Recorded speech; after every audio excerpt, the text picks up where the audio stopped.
He's here. It's Chuck. He's back on YSN, and he is going to talk to us about his new endeavor with Midwest Cards. And listen, we talked about it on the Power Hour earlier this week. Trading cards are back. Sports cards are back. It's not just baseball. It's everything. And Chuck, you have been kind of the face of the franchise, if you will, for Midwest. And you've been everywhere doing everything. You've been meeting, shaking hands, kissing babies, doing whatever it takes. Talk to me about, number one, how you got back into the sport card game and why it's so big right now. Well, I mean, first of all, fell into it just for the sake of two things. One, sometimes it's who you know, right? Happen to know someone who decided to start this business a couple years ago. And then they also decided, hey, it's about time we dig back into, I shouldn't say back into, dig bigger into the social media world with our brand, right? We need to get out there. We need to really get ourselves out. And so since I happen to know some people who are involved there, they might have seen me on social media here and there doing a couple of things, right? I tend to be out and about in the social media space. So those two things fit. It involves sports. It involves cards. I love both of those things. I also kind of like talking. So the match was made and that kickstarted it. So when you look at this, I mean, back to the generation when you and I were puppies and we're getting cards, we're going down to the convenience store, we're ripping them, we're smelling them, the bubble gum's in there, like even the ones that didn't have bubble gum still smelled so, it was like a fresh car smell. It's back. It's back. You're opening boxes, you're opening it up, but it's a different game now. It's not, we're looking for the Ken Griffey Juniors of the world just to have it and hold on to it and to trade them with each other and play them, so to speak. These people are looking at it from a memorabilia standpoint. They're looking to basically invest in these trading cards, put them back on eBay or Amazon or whatever, and have someone pay their way into their next fortune, correct? Yeah, I mean, that's a big part of it. I mean, it's still the collector side, no doubt about it, and you see a lot of it. But yeah, I mean, there's the aspect, as you said, going down to your local store and spending $2 and getting 5 packs of cards and opening them all up and checking them out. Those days are long gone. Those days. I mean, don't get me wrong. You can find your cheaper stuff, but yes, it's the high end kind of product is really what reigns supreme. And in some ways, hey, look, it can be a little disparaging because you're like, wow, it kind of priced me out when you want to buy certain things, but the product is so different. It's not just the little thin slices of cardboard anymore. I mean, you're talking about things that you can literally get cards that have gold and platinum in them, diamonds in them. I mean, these cards are out of this world. But yes, it's a lot of it is about flipping cards. People love getting into it for investing. I mean, there's a whole segment just about that. I mean, it's treated like the stock market in a lot of ways.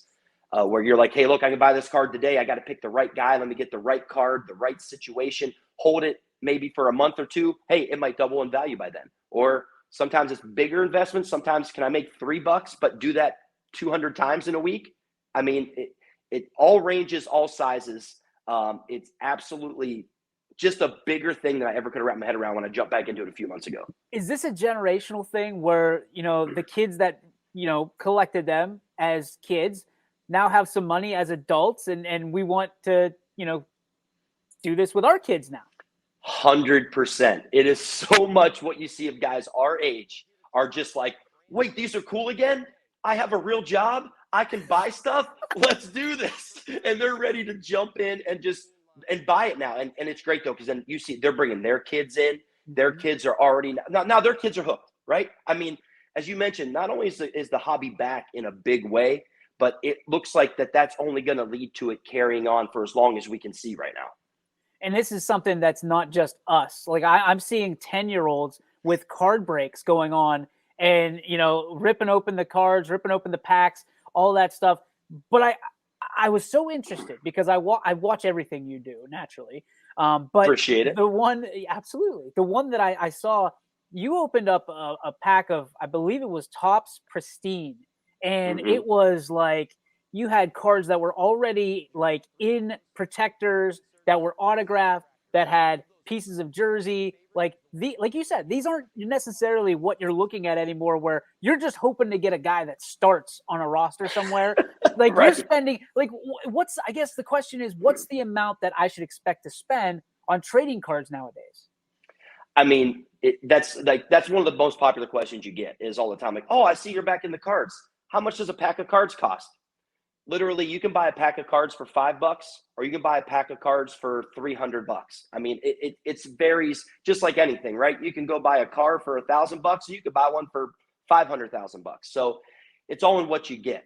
Like that Pristine product, for example, relatively affordable, all things considered, right? I mean, a pack of cards, off the top of my head, I can't remember. I mean, I want to think a pack is like $82 for a pack, but you saw what you're getting in that pack. I mean, you're not just getting a stack of cards. You're not always guaranteed to get autos and memorabilia cards in every pack. But if you buy hobby boxes, that's also how they do it nowadays. That hobby box will tell you right on it. You are guaranteed in here to get 2 autographs, 3 memorabilia cards, and 4 parallels. Parallel being a different version of another card in the pack. Now, you could get an autograph of a guy who's bats 8th in the lineup or is a left guard, which isn't maybe that exciting. But you also could get a Justin Herbert, and you're going to be going bananas. So that's where the excitement comes in, right? It's like buying a scratch-off lottery ticket. I could win millions, or I could be throwing it in the trash. That's it. And one of the things, there was 6 packs in like a I don't know what you call it, a box, I guess. Mm-hmm. Yeah. When you pull the Pristines out, where if I got a pack, and this is what I used to ask for Christmas, I wanted a box of cards. So right. I'm sitting there with 80 rips, 80 right. Like I'm opening up all day, baby, and I'm just lapping in luxury. You got 6 packs in a box, but you said that's $82 ish per pack. Mm-hmm. So you're in probably $500+ to get a box of cards. But like you said, autographs, memorabilia, stuff like that, the jerseys that are in it, very cool stuff. So these guys at Midwest, talk about them. They've done an excellent job of branding, namely you, bringing you to the table. Why is Midwest turning into the go-to for everything that is knowledgeable about cards? I mean, a couple reasons. First of all, the owners, and Jim and John is their name. These guys are tremendous people. And the thing that we really want to set ourselves apart from everybody else is, I mean, look, you can buy cards anywhere, right? I mean, you know that. Look, we all have the internet. We can all do that. We try to set ourselves apart for a couple reasons. One, and mainly, really, customer service. I mean, anyone can just point, click, and order stuff. We try to have a personal approach to it from that aspect of it. We have a customer service rep named Trevor. Guy's amazing. I mean, this guy's, every time you order something, get it shipped to you, he's sending you a message. He's making sure it was okay. Did you like it? Is everything good? Wow. Our 2 guys that we have shipping, these guys absolutely crush it. And I mean, you can go on right now and Google search like shipping catastrophes of people ordering these things, and you'll see tons of pictures of people open up their thing that they got delivered from somewhere, and you got merchandise all over the place, and it's slammed, damaged boxes and all of that. We get nothing but the finest of accolades of people saying, yep, got my Midwest delivery today. The stuff is packed perfectly, neat, clean, tight, protected. We're all about all those sort of things. You got to take those extra miles, right? You got to separate yourself.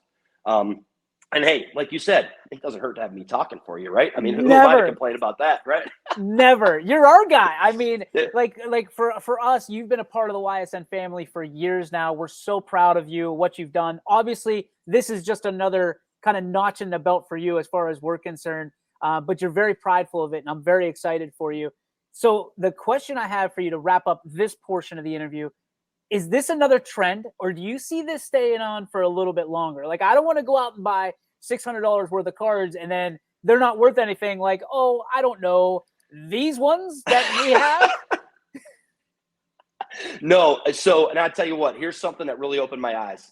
Just this past weekend, got to go to my first national card convention. It's strictly called, it's called The National. It's called that for a reason. This was the 42nd year they've had this thing. And it was in Atlantic City. The scope of this card convention, DJ, I can't even begin to explain it to you without you seeing the massiveness of this thing. I was blown away, bamboozled, mind boggled, whatever term you want to use it. Just imagine taking a couple football fields wide and long and just literally covering every square inch of that of somebody standing there with their setup to talk, sell, or buy cards. Just the scope. This hobby, not only is it not going anywhere, I only see it growing. That's with the incredible. popularity and the ideas that people, the levels they've taken it to with the creativity, like you said, just the things that you're getting now. I'm not just getting this piece of cardboard as you see on the screen here with just some guy's face on it. I mean, and just I could go on and on about it forever, about the things they do, the numbered cards, the rarity of things, the one of ones that people go crazy for. As you mentioned, the breaking online that has become its own animal and its own universe of things. So I just can't imagine. Not only is it not going anywhere, I can't imagine it going anywhere but up. Was there one card you had as a kid that you absolutely just could not trade? Oh yeah, 100%. For me, it was I had a 1988 Michael Jordan Fleer basketball sticker, Whew. and I still have it. I still have it. Of course you Absolutely, do. still have it. Of course you do. One of the best memorabilia. Look at the stuff behind you, man. Like you Yeah. live sports 24/7, which is why we love you. Another reason why we love you so much, and we'll. I don't want to sour the mood because it's not a sour story. It's a phenomenal comeback story in the making. You, my friend, have went down to Columbus last week, 2 weeks ago, and you found somebody out there. A little story, just kind of make it short and sweet. Was you found a gentleman that was homeless, and you saw something on his sign that really spoke to you. You went, you ate, you came back, and you sat down next to him and you asked him about his story. From there, it's turned into one of my wife's favorite things to watch on social media. Can you speak to this story a little bit as to why it's so important, not just to you, but not to over dramatize this, but humankind? Yeah, no, 100%. And I don't think it over dramatizes it at all, because that's just the key to it all. This has always been a soft spot in my heart for as long as I can remember. And up to this point, it's always been simple help, like just whether you bought someone a sandwich, gave somebody, $5 out of your wallet, whatever it was. That's just something I've been doing for years and years. I could give you a million examples, but regardless of that, this situation, I don't know what it was, but you're right. Something on his sign, it struck me the way it said, "Talk to me before you judge me." And so I literally sat down and said, "Your sign says talk to you before I judge you. Go ahead and talk." And that's what started it. And I've been in communication with him. His name is Tim. As I'm sure if no one's seen, feel free to go to my Facebook and watch all the videos. I talked to him again today before I left to head back home. And he can't stress enough about how different he feels and his outlook and just his mind processes thoughts just from conversation. I mean, this isn't necessarily about handing someone a ton of money or 100% solving their issues. I mean, it can only do so much, but literally just having a friend, a conversation, thinking that somebody cares about you, knowing that somebody cares about you and also wants something good for you that you've wanted. But as he put it, he was completely lost and just felt like a lump of nothingness in the world. I mean, he looked right at me and said, "I'm invisible." That was one of the first things he said to me. "I'm invisible. These people pass by me all day." And it's not necessarily about a handout. It was about talking to the guy. And I mean, in our conversation, I've talked to him almost daily. He just completely has the difference I can see in this man from the day I sat down and said, "I'm going to listen to your story," to now. It's monumental, the change already. And something I preached to him was he really, obviously he's been on the streets for a couple of years. So look, that changes the way you think about things. So you got to hone, bring that back in.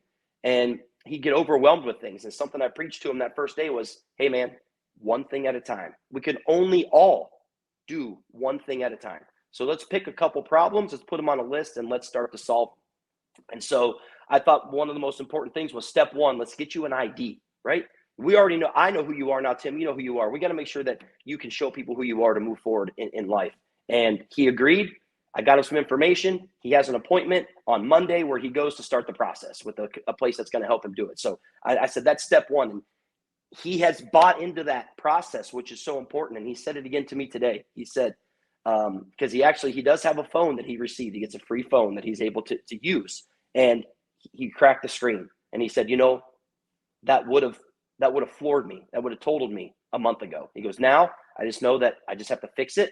But I'm going to get this ID. We're going to get this fixed. Like, and he's one thing at a time. And I said, just keep remembering that. And so far, man, it's a great story, but we're still in the beginning stages of it, but we're well underway.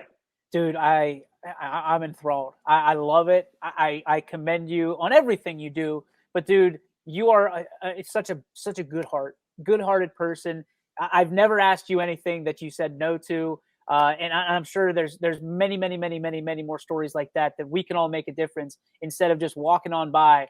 They're not asking for a hand out; they're asking for a hand up, and essentially, just like you said, one thing at a time. And dude, when you did that first, I think it was a live.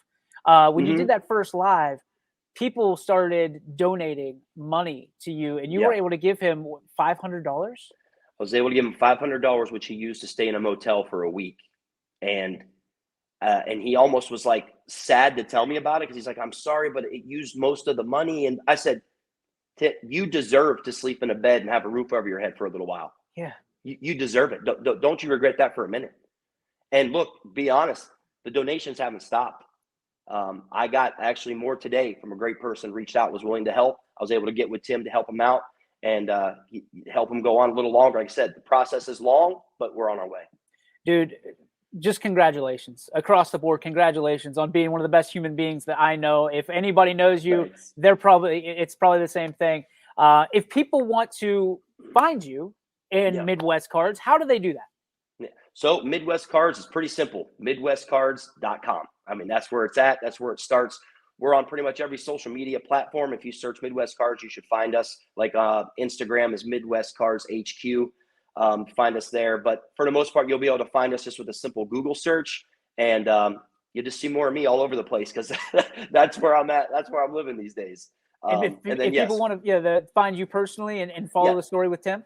Yeah, if you want to be sticking mainly to Facebook with that. So it's Chuck Fielek, last name spelled F as in Frank, ILEK. Find me on Facebook. That's where the Tim story is gonna be mostly put out there. But I'm also on Twitter at Chuck Go Browns. Feel free to find me there. And yeah, that's where I'm at. Wait, you're a Browns fan? I mean, I know it's hard to, not many people know that, but yeah, hard to believe, right? I know.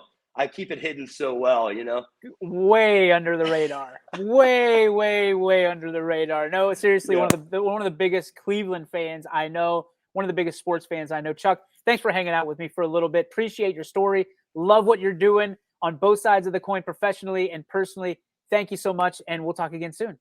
Hey, man, thanks for having me. Anytime I can talk to you, DJ, it's a good time. Appreciate it.